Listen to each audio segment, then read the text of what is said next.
แต่ว่าสิใส่หนี้ต่างประเทศเขาถามเจ้ายื่นมาแล้วเจ้าสิเอาเงินอยู่ไสมาใส่ถ้าบุญโจมหัวสลาดพึ่น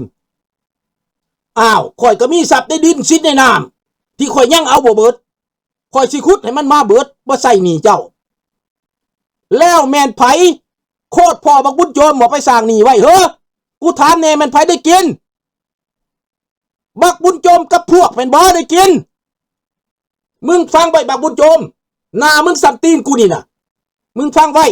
มึงเรียนจบมาจากไสมึงจบจากมหาวิทยาลัยตัวใดกูถามแหน่หัวใจมึงเป็นหยังหัวใจมึงเป็นหยักบ่หัวใจมึงเป็นมารบ่เฮ้อถามแหน่บักไสสมพรหัวใจมึงเป็นคนบ่อันมึงแลนน้ำอีกระแดะต่างประเทศอีกระแดะแคนาดาน่ะจูงแค่อีกระแดะแคนาดามึงบ่ทันได้กินดอกเขากินหมดแล้วน้ำมันเบิดแล้วเขากินหมดแล้วอีกระแดะแคนาดามึงบ่เอาอีกบ่กูสิเอาให้บักไสสมพรมึงฟังไว้บ่มีผู้ดีจักคนพี่น้องบ่มีผู้ดีจักคนบ่มีจักคนบ่มีจักโตเลยสิเป็นคนดีพวกนี้น่ะมันบ่มีจักโตบ่สมควรสิมาเป็นบรรพบุรุษเอามาปั้นบักโฮจิมินห์ปั้นรูปบักโฮเลนินปั้นรูปพวกบักไกสอนไว้อยู่ในแผ่นดินลาวบ่สมควรเลยพี่น้องเตะออกไปทีบออกไปคนออกไปมากออกไปพี่น้องเผาหัวมันขึ้นมาบ่ในเรื่องย่านหยังเย็ดแม่มันคือผลึกพล่ำแต่พวกนี้น่ะเฮาเจ็บเฮาปวดเท่าใดมันแห่งเยาะแห่งเย้ยขอเชิญพี่น้องลาวต่างประเทศกลับมาสร้างสาพัฒนาเดี๋ยวนี้บ้านเฮาเจริญแล้วเดี๋ยวนี้มีตำรวจแผ่นดินประเทศที่2พี่น้องมาจอบด่าพวกลาวสร้างสามหัวเฮานี้ข้าพเจ้าไปสืบมาแล้วเป็นตำรวจไทยข้าพเจ้าสิบ่บอกชื่อนายร้อยเอกตำรวจบำนาญแล้วมาอยู่ต่างประเทศมาตามด่าพวกเฮานี้นายตำรวจพี่น้องเบินบ้านไหนถามว่ามันไปกวนตีนมึงยังกูจักมึงแล้วว่ามึงอยู่ไสมึงอย่ามาแตะเดี๋ยวกูเปิดบัญชีจ่าได้โลกกูสิเปิดบัญชีบักได้กะยาแผ่นดินใดก็ตามถ้าบ่แม่นเรื่องสู้ต้องอย่าเศร้าอย่ากวนอย่าพอดตีนมาอย่าปิ่นปากมากูเหยียบอย่างเดียว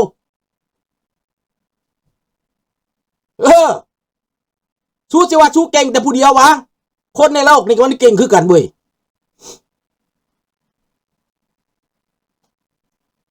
ดังนั้นพี่น้อง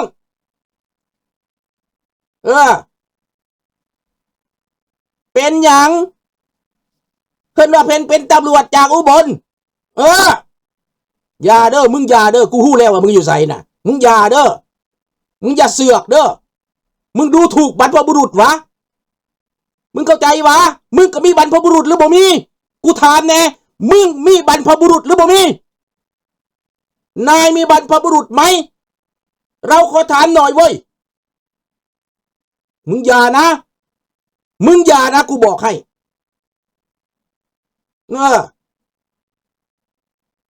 นายถูกกฎหมายไหมมาอยู่นี่น่ะระวังนะอย่าบอกเด้อพี่น้อง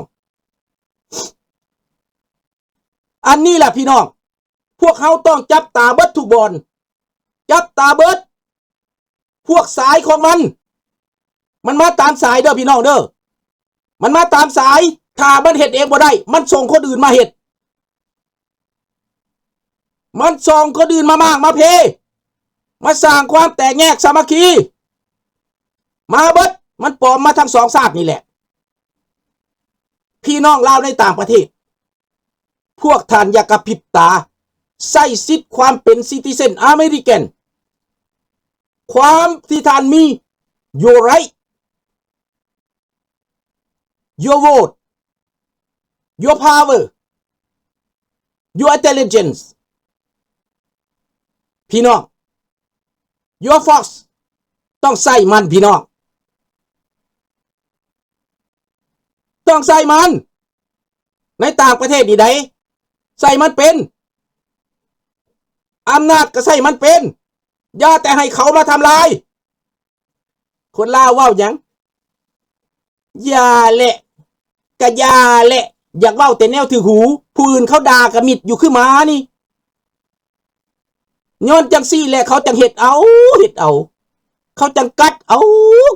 โอ้ยสงสารดิสงสารเวทนาคนที่บ่จักดิสายแก้วสายจิกมันนำมาทำลายเฮาในต่างประเทศอย่าให้มันยืนคอขึ้นได้เงยคอขึ้นมาสัตว์โลดประเทศแคนาดาข้าพเจ้าจะจับตาบักนี่นะนะมันอยู่แคนาดาข้าพเจ้าจับตาบักนี่นะมันมาในนามเจ้าหน้าที่อดีตเจ้าหน้าที่ได้ร้อยเอกมาอยู่ในต่างประเทศมามั่วอยู่กับคนลาวนี่แหละสิมาทำลายลาวนอกว่าสั่นเธอสิมาดาสร้างสามหัวสิมาดาสร้างสามหมาบ่มีพัฒนาหยังเพิ่นว่าเพิ่นด่าเจ้าสุดเพิ่นด่าเจ้าสีสว่างวงพุ่นน่ะบักหมานี่น่ะเพิ่นด่าเจ้าสีสว่างวัฒนาพุ่นน่ะเพิ่นมาด่าน่ะ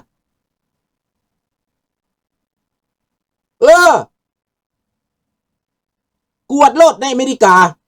ที่เป็นคนสองแผ่นดินก็ตามกวดโลดถ้ามาบ่มีถูกต้องตามกฎหมายโดนัลด์ทรัมป์จัดการโล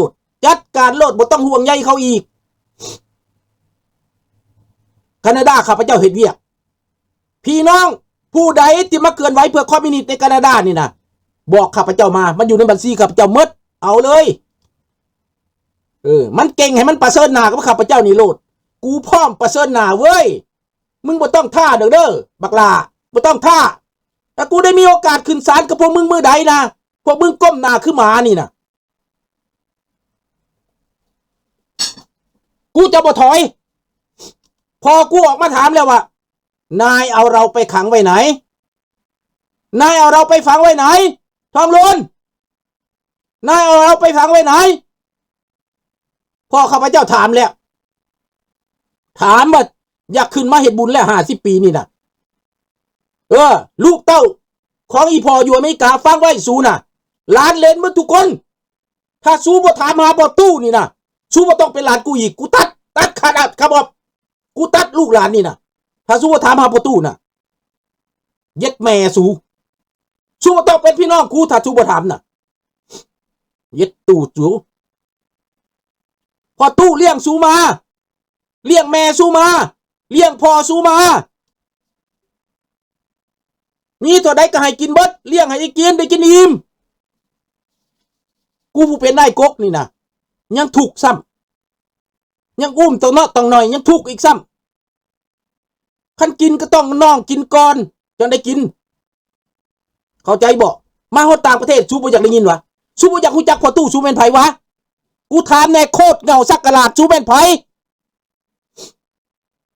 ถ้าชูบ่ฮู้จักชูบ่ต้องฮู้กูอีกกูตัดได้นี่ร้านข้าพเจ้าอยู่นี่ถามโลดมื้อเช้านี่ Who is that Daddy Grandpa ข้าพเจ้าตอบไปจังได My father โอ้อยากให้โลดน้ำตาบึบโลด No เจ้าบ่ต้องฮู้น้ำข่อย He's my father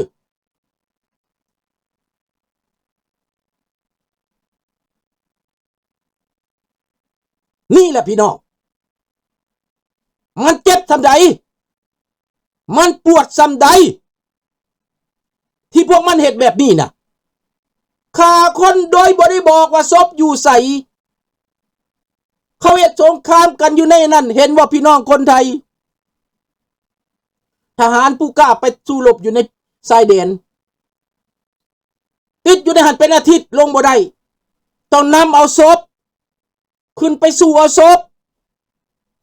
ต้องเอาศพไปแลกศพเอาชีวิตแลกชีวิตนำเอาซากศพกลับขึ้นมาผู้หักซาก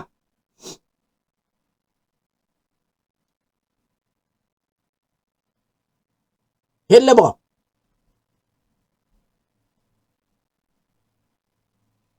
นี่แหละพี่น้อง ดังนั้นพี่น้องลาวเฮาเบิดทุกคนข้าพเจ้าพาเว้าแล้วในนี้ข้าพเจ้าเป็นโตสำคัญที่จะต้องสู้ประกาศโตโลดสู้กับความบ่เป็นธรรมสู้กับความบ่ถูกต้องเฮาสิมาก้มหัวอยู่เฮ็ดหยังเห็นบ่ล่ะเฮาสิมามิดอยู่เฮ็ดหยังเฮาสิมาเงียบอยู่เฮ็ดหยังพ่อของโตแม่ของโตป้าของโตลุงของโตตายอยู่ไสก็บ่ฮู้กระดูกก็บ่เห็นเสื้อผ้าก็บ่เห็นแล้วสิมาเงียบอยู่ลูกหลานก็เงียบอยู่มิดอยู่บ่ฮู้จักได้แต่ว่าเฮ็ดบุญก็บ่ได้ฮอดเพราะว่าเจ้าบ่ได้เห็นอีหยังซากศพอยู่ไสกระดูกอยู่ไสเสื้อผ้าอยู่ไสบ่เห็นมันเอาไปกินแล้วบักทองรุ่นกินแหละบักสอนไส้กินแหละบ่เห็นกระดูกมันก็กินเสื้อผ้ามันก็กินเบิดมันกินพวกที่ตายสามนามันบ่บอกซากศพมันเอาเห็ดปลาแดกคนเสียงขวางคนซ้ำเหนือกินคนกินเนื้อคนบ่สามารถบอกซากศพได้บ่สามารถบอกจุดที่หมายได้บ่สามารถส่งกระดูกเขาพ่อแม่เขาได้แล้วมึงจะมาขอห้องว่ากลับลาวหน่อยนะมาสร้างประเทศนะพี่น้องลาวต่างประเทศมาสร้างมากลับคืนมาพัฒนานำกันนะเด้อสร้างนะมาพัฒนาประเทศนำกันเด้อกระดูกพ่อแม่เขาอยู่ไสล่ะลุงป้าอาหวาเขาอยู่ไสล่ะมันสิมาห้องว่าให้เฮาเมื่อพัฒนาซอยแน่ว่าซั่นมึงลืมแล้วว่ามึงเอาปืนอากาศปืนนั่นปืนยิงยนต์ดูเซตไหลยิงเงินคนข้ามน้ำของน่ะข้าพเจ้าบ่ได้ลืมเด้จื้อคักปานหยัง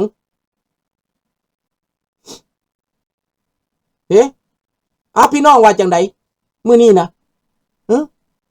อยากเว้ายูเครนก็บ่ทันได้เว้ารัสเซียไปบ่ได้แล้วเด้อพี่น้องเด้อเดี๋ยวล่มสลายเดี๋ยวยอมจำนนก่อนปีใหม่นี่ซ้ำอีก 2-3 วันข้างหน้าอาจจะยอมซ้ำไปบ่ได้แล้วรัสเซียนั่นล่มสลายแล้วพี่น้องคันบักปูตินตายบักซอนไซตายแน่นอนพี่น้องไต้หวัน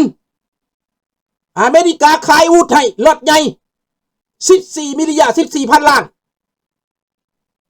ปืนจาวาลินยิงรถถังถล่มเรือมาโลดไต้หวันพร้อมแล้วอเมริกาพร้อมแล้วญี่ปุ่นพร้อมแล้วโลกเขาพร้อมแล้วมึงเอาโลดบักจีนรัสเซียไปบ่รอดตายแล้วรัสเซียนั่นตายคาที่แล้วบักรัสเซียนั่นบักโปรตีนตายแล้วไปบ่รอดมิแต่สิยอมจำนนเท่านั้นต้องยอมจำนนเพราะว่าทหารนั้นยอมแล้วเดี๋ยวนี้ทหารล้อมบักปูตินไว้แล้วทหารเขาบอกเจ้าข่าเขามาหลายแล้วล้านกว่าศพแล้วปูตินเดี๋ยวนี้ที่ของมึงบัดนี้นะที่ของบักปูตินตายบัดนี้นะเขาสิลากคอบักปูตินไปเข้าแนวหน้าเขาสิลากคอบักปูตินลงมาเหยียบถ้าเบิ่งโลดพี่น้องรอบถ้าเบิ่งโลดทองลุนถ้าบักปูตินตายปุ๊บมึงเสียจังไดกูถามมึงแน่อันดับต่อไปคือมึงจะไปเพิ่งเมียน้อยมึงจะไปรีอยู่เฮือนอีเมียน้อยรีบ่ได้ดอกฮู้แล้วปูตินอีว่าดิสกิเตเวกมาตรงนั่นฮู้แล้วไปบ่รอดแล้วพี่น้องยอมจำนนแล้วเบิดแล้วฟินิโตพี่น้อง he's finished now เซเลนสกี้เป็นพระเอกแล้วพี่น้องไปประเทศใดเซเลนสกี้ก็ถึกหักถึกอุ้มถึกแพงถึกกอดบักโปรตีนเขาตีนให้เซเลนสกี้เขากอดเขาหอมแก้มเซเลนสกี้ถึกหอมแก้มถึกกอดถึกยกยอปอปั้นสนับสนุนแม้แต่ไต้หวันก็ยังส่งคนไปเฮียนนำยูเครนเฮียนวิธีปกป้องเอาอาวุธน้อยๆไปทำลายแนวใหญ่ๆเอาของถึกๆไปทำลายของแพงอเมริกาก็เปลี่ยนที่ยุทธศาสตร์แล้วบาดนี้เห็นสงครามยูเครนตั้งแต่ก่อนโดนัลด์ทรัมป์บอกว่าเซเลนสกี้ you don't have the card you don't have the card and now Zelensky has 3 cards 3 us he has 3 us now I have 3 hours now